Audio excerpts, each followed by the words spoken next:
So by the Megillah reading, they say the one with the balcony, the one who's reading the Megillah is saying the brachas loud, and you're listening, you're answering Amen. You're not saying Mechavrich Shemayim, and you have to stand during the brachas. When they're reading the Megillah, you could sit. There's 3 brachas: Al Mikra Megillah, She'asa Nisim, and Shechianu.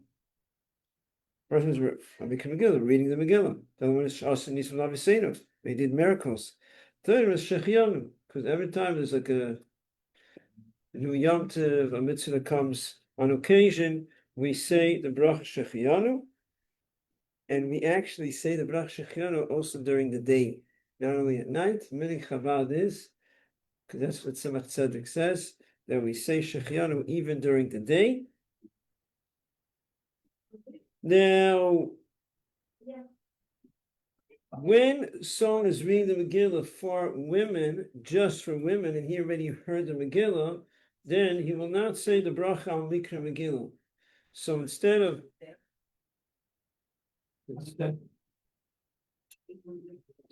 the first bracha, thank you. Instead of the first bracha, which is al Mikra Megillah, for the reading the Megillah, if someone's reading the Megillah just for women, the bracha is going to be different. The bracha is going to be lishmoya. So they're switching al Mikra Megillah to lishmoya Megillah. Lishmoya means to hear Megillah. Now he doesn't say the brachas. If you already heard the Megillah, only the women are hearing, then the women say the brachas. Why should he say the brachas for? You already heard the Megillah. So the women say the brachas. And now you don't need all the women to say the brachas. You can have one woman saying the bracha for everyone. So everyone stands, and one woman says the bracha for everyone. Or 3 brachas. Why is the bracha the Shmoya Megillah? Why is it different with women? Now generally men and women have the same obligation hearing Megillah. However, there's an opinion that says that the mitzvah for women there's no mitzvah for women to read Megillah, because reading the Megillah is always the men that read it. So the opinion that says that the reading of the Megillah is exclusively for men. Women are also obligated to hear Megillah, but the reading is not for women. So that's why if it's the bracha is just for women, they don't say bracha mikra, which means reading Megillah. Say bracha l'shmaya, to hear. Yeah. I'm just curious. I've heard. I'm not about to go out and like try doing this, but I've heard that women, like, if they learn how to properly like read the Megillah, they can have like a women's own Megillah thing. Like, wait, a woman reading Megillah. Is that true? That is true, but it's only b'diavad. It's not l'chatchila. L'chatchila, a woman should not read Megillah herself. Right, she should not be reading Megillah herself, because being that there's an opinion that says that women are not obligated to read Megillah, or to hear Megillah, that means when she's reading Megillah, she's hearing Megillah from herself. Now, she's hearing from, who is she hearing Megillah from? She's hearing from a person who has no obligation to read Megillah.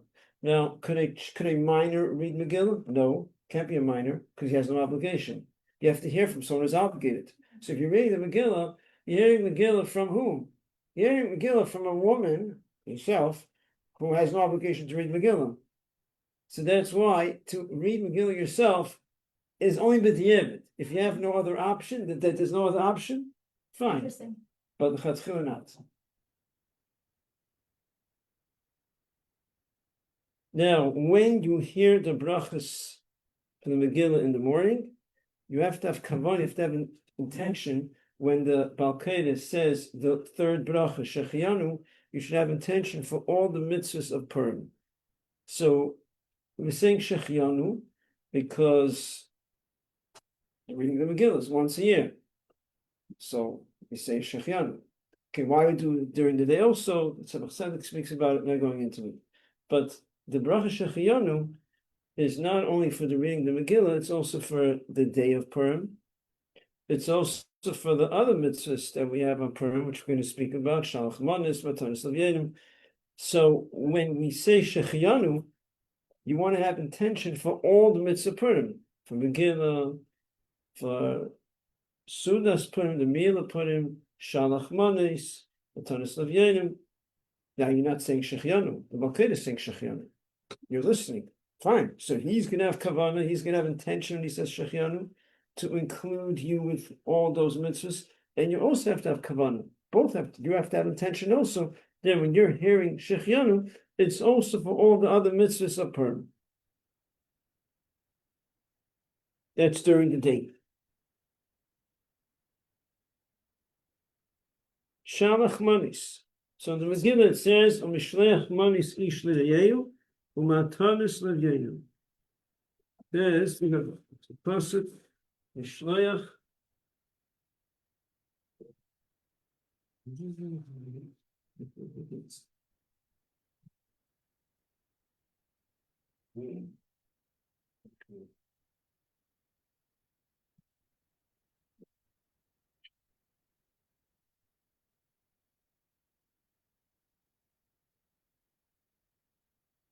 So this is the Megillah. It says, and they should send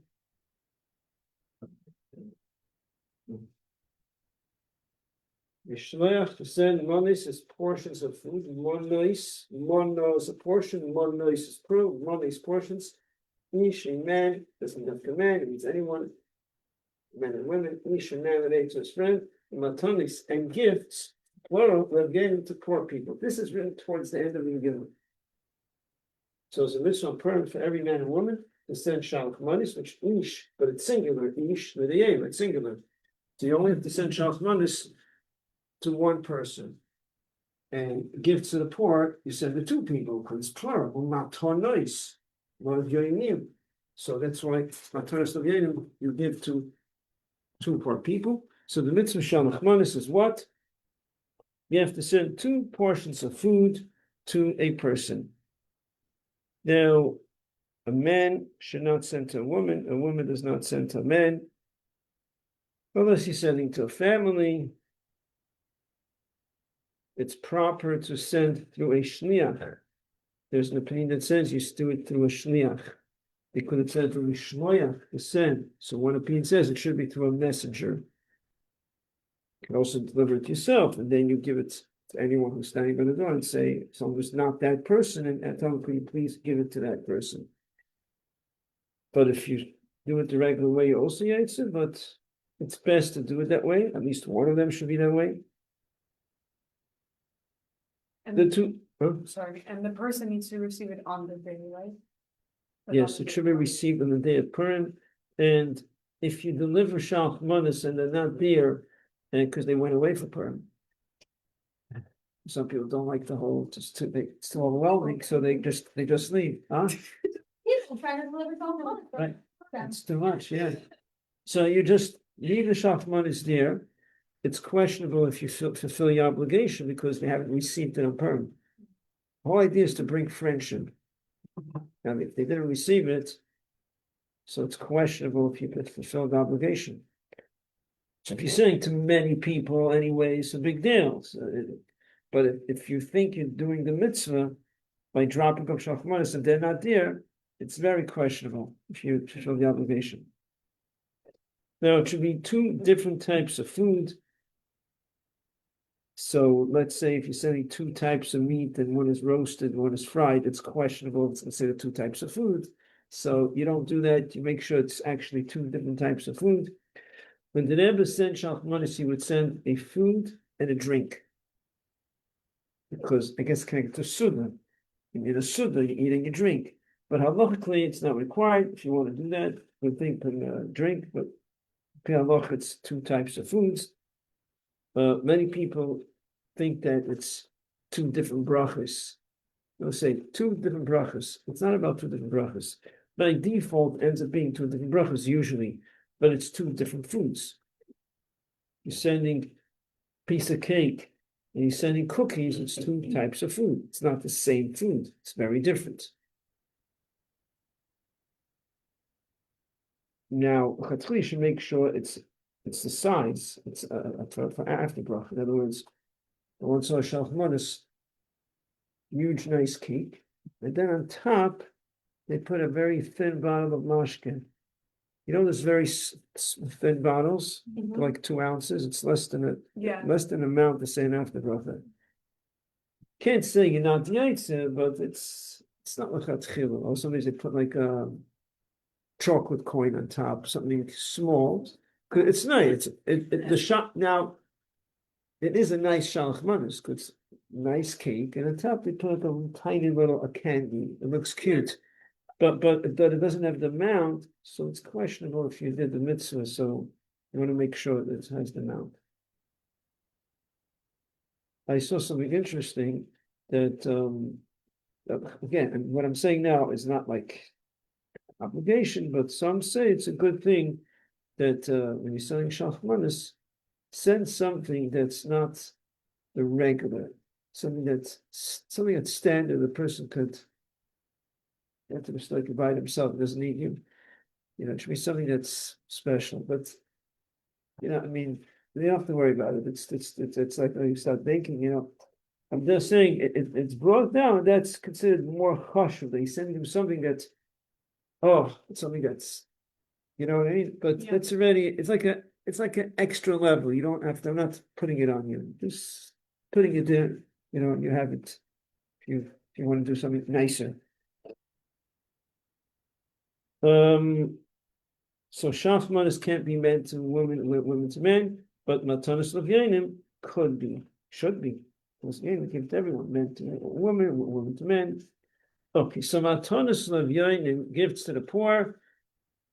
It has to be, how much does it have to be? It has to be the two poor people. What is the amount? The amount is, according to halacha, has to be a pruta. Pruta is those days was a very small coin. How much is a pruta? Pruta is actually 5 cents, 6 cents. That's what it is. So if you want to actually just fulfill the mitzvah, like I did the mitzvah, 5 cents to two people, that's good enough. But obviously that's not the way to do a mitzvah, because if that's what you have, that's what you have. If you don't have any money. But these days we spend money, much more money on ourselves. We spend money on costumes. We spend money on a suda. We don't spend like that. So all of a sudden, it comes to the mitzvah, it's just 5 cents.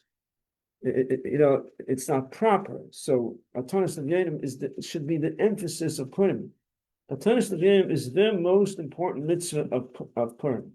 It says Matanas L'Vyanim, even though you only have to give to 2 people, you should increase, give to more people, obviously, if you're able to.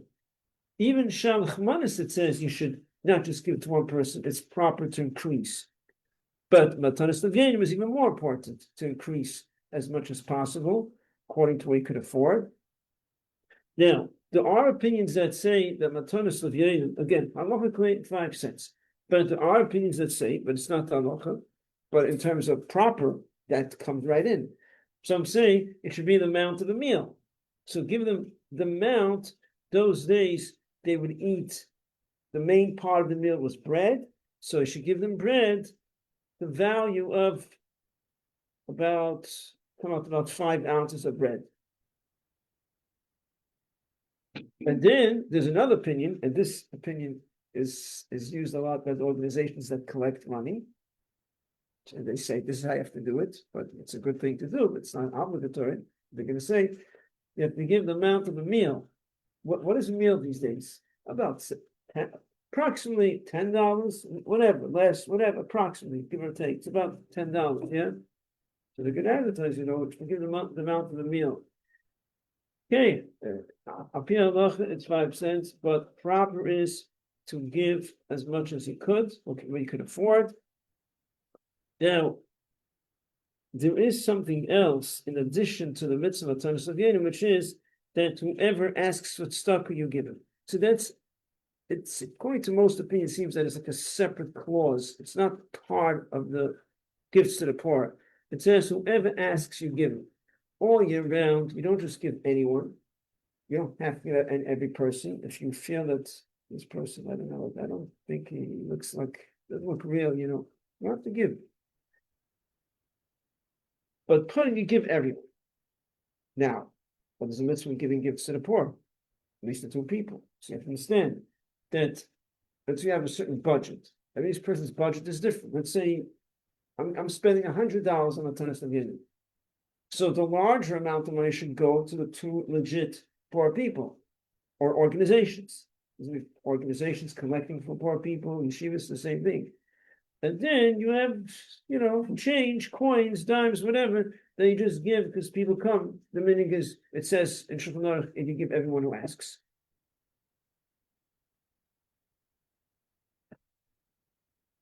These mitzvahs, Shalach, Manas, Matanas, of Yom, is during the day, not at night.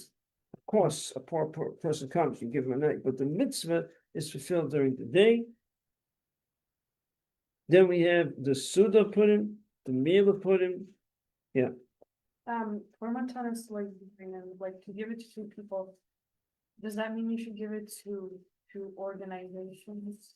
Or how, like if you're giving tzedakah to a specific organization? Organization is considered tzedakah because they're collecting for poor people, the same thing. So what if you gave to one organization, like let's say $30, so it would be, for two people's, Good question.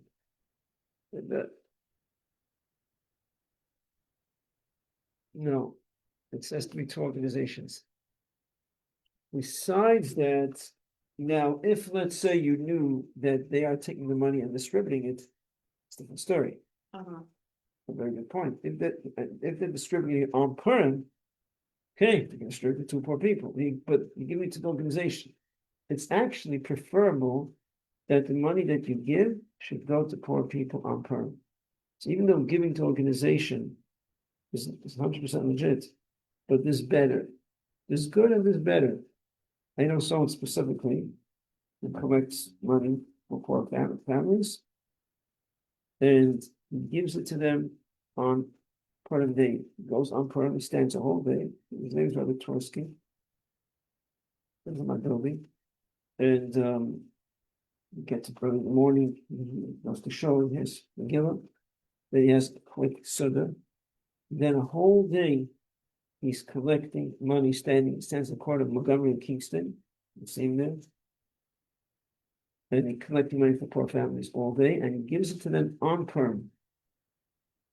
Could I give him money? What? Could I give him money? Yeah.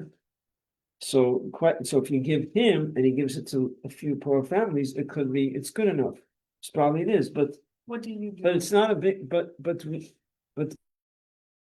no, I'm saying your question is that considered like two people? Right. But it's anyways not a big deal to give it to another person. So things that are easy to do, why do I have to speculate? Is it considered? It could be, I think it is considered like two people because he gives it to a few families. But you might as well just give it to another person also, to another organization. Mm-hmm. Saying you're not going to, you anyways give whoever right to live asks. And there's a lot of legit organizations. So why just give to one person, right? Yeah, understood? Mm-hmm. Okay. The Suda Purim. The meal of Purim is a mitzvah to have the Suda, and it said in Shulchan Aruch it should be done during the day, specifically day, not the night of Purim. Because in the Megillah it says Yom Mishneh, day of feasting, the Simcha. So if you have the Suda the night of Purim, you don't fulfill the mitzvah. It still says there's significance in having a Suda the night, in increasing something at night to do something a little more than usual. Practically, people are overwhelmed the night of Purim with shachmanis, but it's brought down the significance in increasing in the Suda of the night of Purim. But the actual mitzvah of Suda Purim is during the day. There's a custom that during the Suda, we have krepach, dumplings, like Erev Yom Kippur, in the soup, because Purim is sort of like a hidden Yom Tov, because even though it's Yom Tov, what we don't see, it's Yom Tov, meaning drive your car, you put on lights, but it's Yom Tov. So Yom Tov is a mitzvah to eat meat. So you cover the meat to symbolize that this is a hidden Yom Tov. It's not like a regular Yom Tov, it's unique. It's a hidden Yom Tov. There is a minig, there's a mitzvah actually, to drink on Purim. This mitzvah does not apply to women. It's not fitting for women to be drinking. This is for the men to drink, and it says they should drink until they don't know the difference between cursed as Haman and blessed as Mordechai. A lot of discussion on this. What does it mean exactly? Bottom line is that these days, it's brought in Shulchan Aruch that for the vast majority of people, the mitzvah is not to drink. Because when people drink these days, they end up doing things that are not proper, end up being lax in observance of mitzvahs, etc., etc., etc. So therefore, these days it's usually, in most situations, not saying for everyone, for many people who drink, it's better if they don't drink. Now, when I say they shouldn't drink, I don't mean not to drink at all. They should drink enough just to get their mood up, on Purim. Yeah, say on Purim. They should drink enough just to be the simcha, be joy. That they should do. But not to drink in a way where they start losing their mind and they start doing things that are not proper.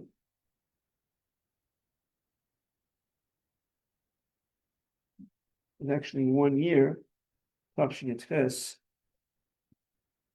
1958, by Purim bringing, the Rebbe drank a lot. It was unusual, yeah, the Rebbe drank.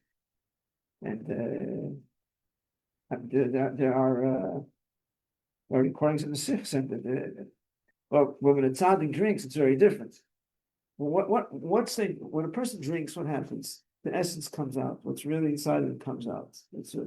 Why by Fabreing is such a thing as l'chaim? I'm not talking about women. Women is different. You make l'chaim because when you say l'chaim, you drink, you're able to open up a little bit. So a little bit, not too much. But a little is good because that person is able to express himself, open himself up.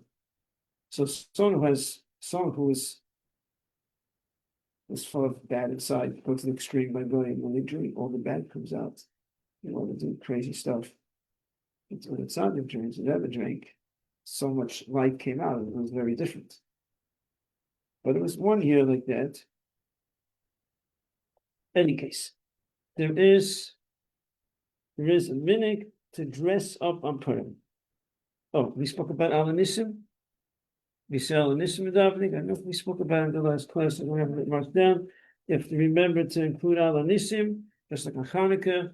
In the Amida, right after Maidim, it's right after Maidim. It's inside Maidim. It's technically after Maidim, but it's in the bracha of Maidim. If you miss it and you say Baruch Atah Hashem, just continue. In benching, also, if you miss Alanissim in benching, if you already said Baruch Atah Hashem, you just continue. But then in benching, you can make up by, in the end of benching, when it comes to Rachamon. You know, we say a Rachman for Shabbos. A Rachman Yadchilenu L'Yem Shekulei Shabbos Menucha. You know what I'm talking about? So when you come to that place, you say Harachman, Huyasaman and Nisim. It's in the, you'll find it in the, put on the board if you want, but I think you just look in the Siddur. When it comes to benching, right before the place we say on the Nisim and benching, it's written up over there. That if you forget to say Ala Nisim, then when you come to the end, you will say, quote unquote, this can tell you, so instead of starting with Ala Nisim, you say Harachaman, and the words are a little different than the regular Nisim. But then, when it comes to Bizman Hazeh, it takes you back to the regular, the Mei Mordechai, what you say in the regular Ala Nisim, the section that you say. Look in the Siddur, it's hard to explain outside. But you're not going back to the beginning of benching. You're not going back to where you left off. You are inserting Alanissim. It's talking about that if you miss Alanissim in benching, you're going to say Baruch Atah Hashem. When you come to the end of benching, you insert Alanissim, but you tweak it a little bit. The words are a little bit not Alanissim, Harachman, Huyaslan, and Nissim, Kamesh Oslav Yisenu, so that you could find what I could put on the board. It'd be easier if you look at the Siddur later, you'll see exactly, you go to right before Alanissim, it's going to say over there what to do. There is a minhag to dress up on Purim. When I say there's a minhag, it doesn't mean there's a minhag that everyone has to dress up. For women, it's it's obviously you have to be careful. Half the girls dress up to not always is it the most proper thing to dress up because it attracts attention. So, like I can say, they're not allowed. Depends on the age and how. It's hard to, but many times it doesn't. It's not proper because anything that attracts attention to women is not tznius. So to say they're not allowed sounds like like boxing them in. They don't like to hear that, and it could be that that they do it in a proper way, certain way. It's okay. So, but I'm just saying it's not simple. It's not like the women just dressed up any way they want, and it's not. So now even men not. It's not an obligation to dress up. It's a custom. It's not like hearing the Megillah where all men have to dress up. It's a custom. Some do, some don't. I mean, most don't. I mean, when I grew up, there was barely anyone dressing up as men. Barely were dressing up in crown heights. Barely. It's very different. Like back in the day, way back in the day, how would people even like dress up? Like, like in the center, like how? What do they do? Like, over the house, like, it's not over your head, like. It's a good question. There's no pictures. I mean, I'm sure they had, you see, because we're thinking through our eyes. Like Yeah. these days, everything's more modern, and you buy things, and you buy costumes, and you do this, and you. I'm sure there were ways that they figured it out. I mean, I'm sure there was ways how to do it. I mean, I don't know. Yeah. They figured it out. They could be anything. Yeah. Good question. Anyway, so there's a minute to dress up, and those who wish to dress up was minute, but I guess in Chabad it's not. There's no emphasis on it, and we never encouraged it at all. So it's not like you can't, but it's not. Someone wants to dress up, okay, Saying when I grew up in the early years, I never dressed up the men because it was very different. It was a farbrengen by the end of Purim. People had just Suda, but then they came to farbrengen after the Suda. What do you know? What become exactly benched and come to the middle? Yeah. Bring it after Purim. I don't remember what time it was, but there's farbrengen after Purim. So people came to farbrengen. It was always like one person in the crowd that was dressed up. And the farbrengen, there was one person standing there. Yeah. That's fun. The Rebbe would sometimes ask, I mean, I don't remember this, I just heard from people. I wish I was too young to like appreciate, to like pay attention. It wasn't. Anyways, what I heard was that the Rebbe would sometimes ask someone in the crowd, there's a mitzvah to drink till the Adar till you don't know the difference between cursed wine and blessed Mordechai. Okay, there's a lot of discussion these days, we have discuss, but fine, but in the simple sense of the halacha is to drink so much until you get drunk, and then you fall asleep, and then you. So some years they say that Rebbe used to ask someone to be like, you hear Megillah, and someone reads Megillah for everyone. Rebbe would ask someone to do it for everyone. You should drink a lot and have everyone in mind. Yeah. But the Rebbe generally, yeah. I'm just because you don't necessarily have to drink so much, you could theoretically take a nap. And like right, so that's what I mentioned. Right. So that's what I mentioned now. That opinion, that's an accepted opinion of Shulchan Aruch. But right, so even in the literal sense of Dalacha, that's would be like the minimum that you drink. So that's also a lot to drink so much that you drink so much that you get so tired from the mashka you fall asleep. That's also a nice amount. So that the literal sense of Dalacha, that's the bare minimum. But what I'm saying is, it's brought in halacha that these days, even that is not necessarily required, because when a person knows that as a result of that, it's going to affect him, it's going to affect his observance of mitzvahs, of doing things properly, then it's best not to do it. It's best not to drink. So just to drink enough to be a simcha, So it used to be years ago it was even on a higher level that they drank a lot, but they say that by the Rabbeim, they say once, say that it ever once, yeah, say that ever once. I don't know if it was Purim or by Fabrengen. It was a Fabrengen, but they never drank a lot. And then they told the Rebbe that Frierdiker was about to say a Maimon. So there's something called that fear removes. Person could be drunk, but if the tense fear grips him, it removes drunkenness. So they told the Rebbe that Frierdiker was about to say a Maimon. So they went like this. He went to the Maimon like nothing happened. He was totally, into it. Yeah. Clarify. You're saying that if someone doesn't drink in general, they don't have to drink very little in bar. When you say he doesn't drink in general, you mean that he can't handle it. If he's going to drink, it's going to affect him. He won't be able to function properly. He won't be able to be present, be there for his wife, for his children. He's just going to become he becomes a nuisance to the family. It's not Purim. It's not Purim. He's just taking over by himself. He can be totally focused just to bring the joy and to be totally thinking about other people. That's the level. Person could do that. But the person is just going to become like a nuisance to everyone and thinks he's all the way up there. He's all the way down there. He's not.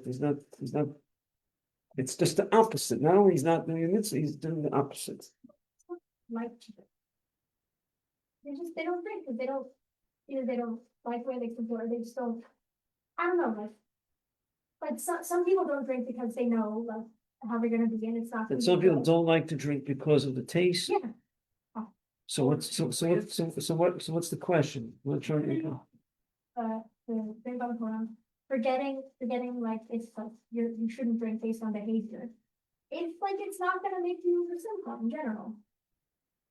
Good question. I mean, the question really applies more to the again. If you're talking about the men, not the women, don't seem to be drinking at all. No, I'm not talking about. Yeah. I'm talking about.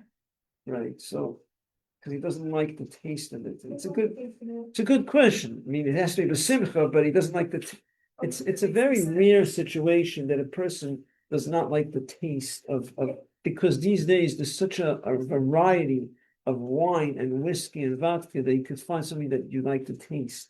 It's very rare to have a situation where I don't mind the effects, but I don't like the taste. It's rare. He literally doesn't drink. He can't He doesn't stand. know about the effects because he doesn't drink. Why? Because He's never liked the taste. like the taste. Just doesn't like the taste of any type of wine, any type of whiskey. There's so many wines, there's so many whiskeys that have a good taste, they're flavored. If he doesn't like the taste, I don't know. Then he should. There has to be something that he like. It can't be. He's not gonna go out. It can't be. There is sweet wine. There's too many types. Except for Kedem grape juice, he makes a fat face. Like he's like. He doesn't enjoy it. Doesn't enjoy it. I mean, the question that he should ask the question. The question is about him. When you ask a question, it's a good question, but in general, you ask a question from someone else, you don't get too far. And also, because when it's such a delicate thing, so when the person himself asks a question, so the Rabbi's discussion with him could have a conversation and figure out more what's going on with him and try to figure out maybe there's something like why is it like that, and something that he could do.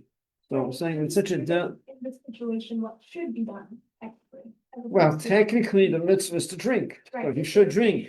So if he's saying he's gonna drink and he's gonna be b'simcha and he's gonna act fine and everything's gonna be good, then so he has the obligation to drink. Doesn't like the taste, too bad.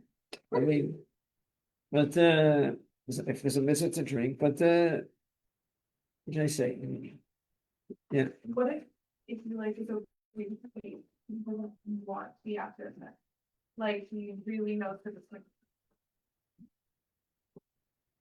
That's exactly what we're saying. If it's going to affect the person, going to make him sick means he won't be able to observe mitzvahs properly, won't be able to be there. It's going to affect you, be able to daven with kavanah. So you're not obligated to make yourself sick. No. It's not like that. You drink, there are wines that these days people know which wines are good for them and how much they could drink, how much they can handle. Drink something, leave it simple. In the secular world, everything is extreme over there. People drink. The people they don't drink. Like alcohol becomes it's almost like it's like a negative thing. Like you can't steal. You like being dishonest and drinking. It's like drugs. And tell you it's not like that. Tell you that drinking alcohol can be used, can be a good thing if it's done properly. So everything has to be balanced according to the person.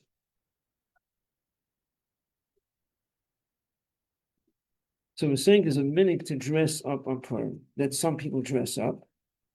So what are the reasons why we dress up? So the one reason is brought because of mitzvah to give tzedakah to poor people. So there could be poor people who aren't comfortable collecting money. They're embarrassed to collect money. So they dress up, they can collect money. That's one of the reasons. There's another reason, because it's an expression of the miracle. What kind of miracle is it? It was a miracle that was enclosed in nature. There's a nes, it was enclosed in nature because how did the miracle occur? Because Esther was in the palace. So Esther was in the palace. So, of course, we had connections, and that's how the miracle happened. That's how we were victorious.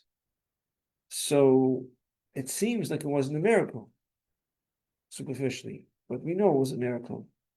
Everything comes from Hashem, and also anything could have happened. Akash could have decided, Esther, get out of it. Go, you go join it. It could have happened. It was a miracle, but the way it appears like it wasn't. It appears like, it just happened. So that's the idea of dressing up. We're dressing up to express what the miracle was about.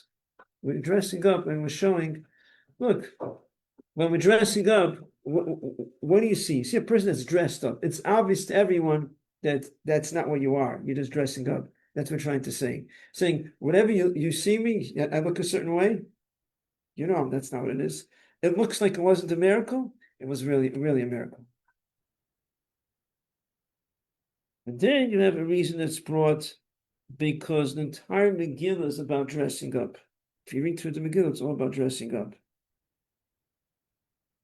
About Mordechai dressing up, Esther dressing up to come to Hashverosh. You have constantly been Esther's dressing up to come to Hashverosh, dressing up Mordechai, putting him on the horse, Haman riding him on the horse. And then after the miracle, again, Mordechai got dressed up. So it's all about dressing up. So that's another reason why we dress up. Then there's another reason. Other reason is because that was this terrible decree against the Jewish people, that Hashem really wanted to destroy us. It was a decree. It was a punishment because of sins that we did, right? Hashem really wanted to do this? No. Hashem was dressing up. Hashem was making believe like he wants to. What he's making believe? He did it because he wanted us to do tshuva. So it was all external. So we want to show that even the whole decree was external. Hashem did not. That was not Hashem's intention. Hashem's intention of the decree was purely to get us to do tshuva. And once we did tshuva, the decree was nullified. Then there's a minhag of Hamantashen. What's the deal of Hamantashen? Hamantashen has 3 corners. 3 is connected to Purim. Why? Because Purim is connected to Matan Torah. Hashem gave us the Torah, and it says we accepted the Torah by force. Hashem put the mountain over us. He said, if we don't accept the Torah, he's going to drop the mountain on top of us. We were forced into it to a certain extent. It says on Purim, again, we accept the Torah, but this time was because of the love of the miracle that happened to us, we accepted the Torah again. So Purim is connected to Matan Torah. Matan Torah is connected to the number 3, because Matan Torah was the 3rd month, was the 3rd day. Hashem said on the 3rd day, wasn't the 3rd day of the month, but it was the 3rd day. Hashem said it's going to be on the 3rd day that I'm going to give you the Torah. It was given to us by Moshe Rabbeinu, who was the 3rd one in the family. And then you have the Torah that has 3 parts, Torah Nevi'im and Ksuvim. There's Kainim Avim Yisraelim. Of course, Purim is connected to Matan Torah, so that's why Purim is also connected to 3, and that's the idea of Hamantashen that has the 3 corners. And then there's another thing. The 3 corners represent the 3 patriarchs, Avram, Yitzchak, and Yaakov.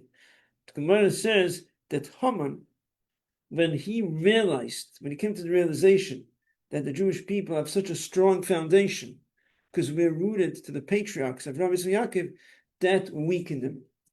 That's the name comes Hamantashen. What's Hamantash? Where's Tash come from? That's one explanation, but the explanation I saw is brought Tash could be also spelled Tav Shin. In the Aramaic language, Tav Shin, Tash means weak. Haman Tash. Haman became weak. Haman became weakened by the 3 patriarchs, Avram, Yitzchak, and Yaakov. There's Hamantashen, that's the 3 corners in the Hamantash. It's called Hamantash. Haman became weak from when his realization that the Yidden are rooted with the patriarchs of Avram, Yitzchak, and Yaakov.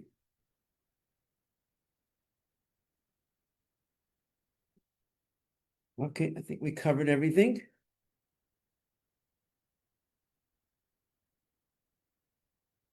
Main thing is you make sure you hear every word of the Megillah. Make sure you find a show where the Makayre is loud and it doesn't go too fast and there isn't so much noise that you can hear every single word. And we said already, when they're banging Haman, it's a good idea. You could read from your Chumash. It says B'diavad, it could be from a Chumash also. Read a few words ahead, because in case after the Makayre starts reading, continues, and someone is still banging Haman and you miss some words, so you read it already. Those who have a kosher Megillah, it says they can read the whole time but it's not practical because Makayre goes fast.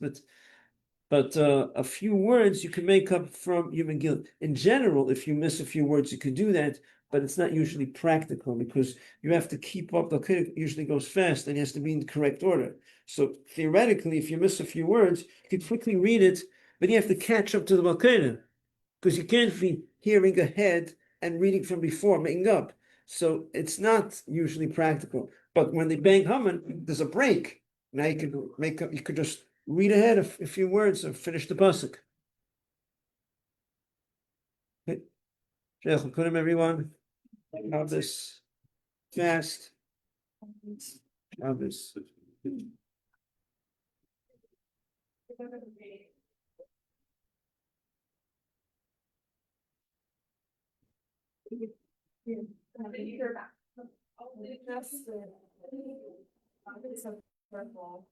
Are you sure?